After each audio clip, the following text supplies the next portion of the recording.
Breaking News Kompas TV kembali dan di studio saat ini saya tidak sendiri, sudah ada Pak Asep Saifuddin Djahar, Rektor UIN Syarif Hidayatullah. Pak Asep, apa kabar? Assalamualaikum.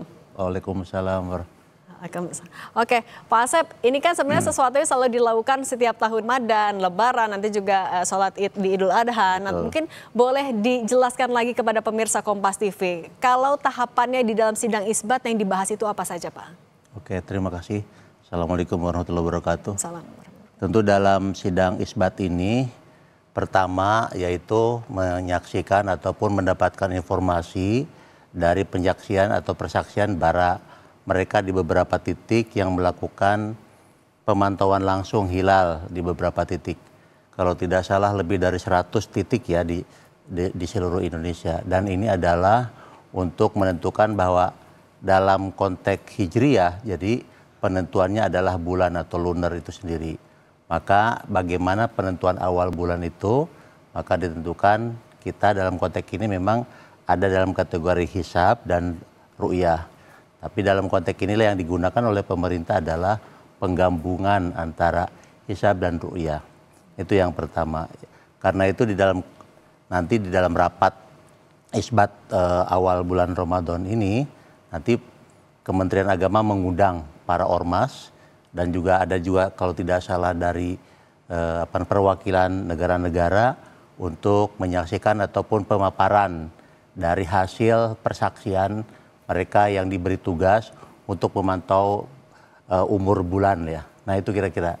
Sehingga nanti akan ketahuan apakah besok kita memulai awal Ramadan atau tidak. Karena ini adalah dihitung sebagai tanggal 29. Jadi kalau memang belum terlihat, maka jumlah bulan ataupun jumlah hari digenapkan menjadi 30. Nah di dalam konteks inilah nanti kita karena menggunakan ru'yatul hilal, maka nanti kan ada aturannya yang disebut dengan berapa hilal tingginya, artinya berapa 3 derajat misalnya gitu. Kemudian elongasinya kalau tidak salah sekitar 6 derajat. Maka itulah nanti akan terlihat seperti apa. Nah ini nanti akan melihat bagaimana persaksian ataupun informasi dari beberapa daerah, apakah dari Medan, mungkin juga dari daerah Pelabuhan Ratu, dari beberapa tempat untuk menginformasikan. Nanti setelah itu barulah ditentukan oleh Menteri Agama bahwa besok misalnya akan dimulai Ramadan karena hilal sudah lebih dari 3 derajat, itu misalnya. Oke, kan kalau dari Muhammadiyah sudah menetapkan besok Sabtu ya. Nah, tapi kalau dari informasi yang Pak Asep juga ketahui, kalau dari prediksi dari beberapa daerah, itu untuk elongasi, kemudian juga untuk ketinggian hilal, sudah memenuhikah syarat untuk besok ditetapkan 1 Ramadan, kalau dari untuk rukyatul hilalnya? Ya nanti kita lihat dulu, saya juga belum bisa menyampaikan. Ya, kali Bapak juga sudah dengar dari prediksi. Dari beberapa memang informasi yang tadi beberapa yang kita lihat memang ada yang sudah di atas 3 derajat. Artinya ru'yatul hilal sudah terlihat. Nah, artinya memang sudah umur bulan dari bulan Syaban ini sudah habis sehingga akan memulai kepada bulan bulan Ramadan. Nah, tapi kita lihat dulu, jangan melangkahi apa yang hilalnya juga belum kelihatan. Ya, tapi kan tadi kategorinya ada ketinggian hilal dan juga elongasinya itu ya. Itu harus dua-duanya terpenuhi atau salah satu sebenarnya cukup? Artinya kalau sudah di atas 3 derajat, nanti elongasinya juga akan memungkinkan. Artinya ke usia dari bulan itu kelihatan. Itu kira-kira. Oke. Nah, kalau untuk dari proses yang kita juga sudah melihat dari tahun ke tahun Ramadan juga di 1446 Hijrah ini. Sebenarnya kalau dari Pak Asep sendiri, apa yang bisa kita pelajari sih dan bisa kita terapkan di Ramadan tahun ini sebenarnya? Pertama yang harus kita pahami sebagai umat beragama bahwa ini adalah sebuah ijtihad atau upaya untuk mencari ataupun mendapatkan suatu titik awal memulainya ibadah. Dan ini sudah diajarkan oleh Rasulullah. Artinya kalau terjadi perbedaan, pertama jangan kita peruncing. Perbedaan di dalam Islam disebut al-ikhtilaf rahmah. Artinya bahwa perbedaan itu suatu hal yang lumrah, suatu rahmat dari Tuhan bahwa kita diberikan hidayah, diberikan pengetahuan. Yang penting ada alur, ada petunjuk, ada dasar-dasar keilmuan yang digunakan. Dan kita juga menggunakan rasio itu yang pertama.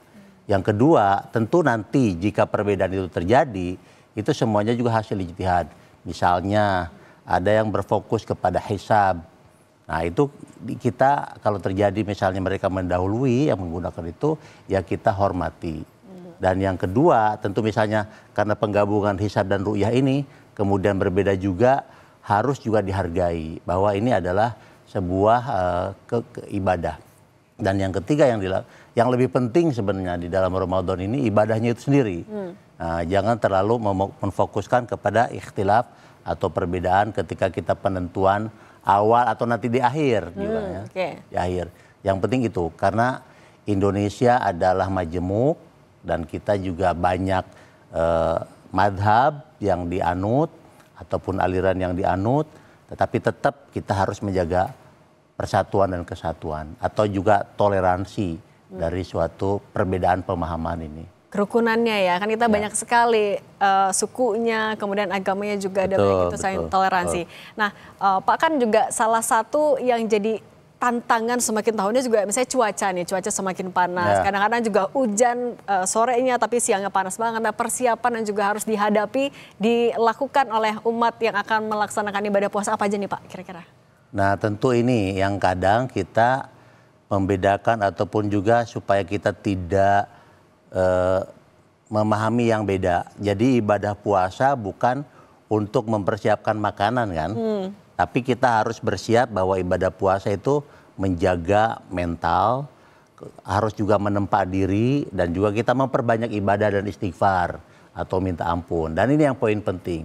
Karena bulan Ramadan adalah bulan ujian dan juga di sana adalah waktu yang mustajab dalam konteks kita memohon doa, meminta ampun dan di sanalah yang disebut dengan terbukanya pintu surga.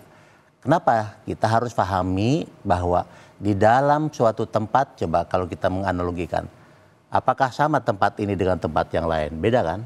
Apakah sama waktu pagi dengan petang? Beda.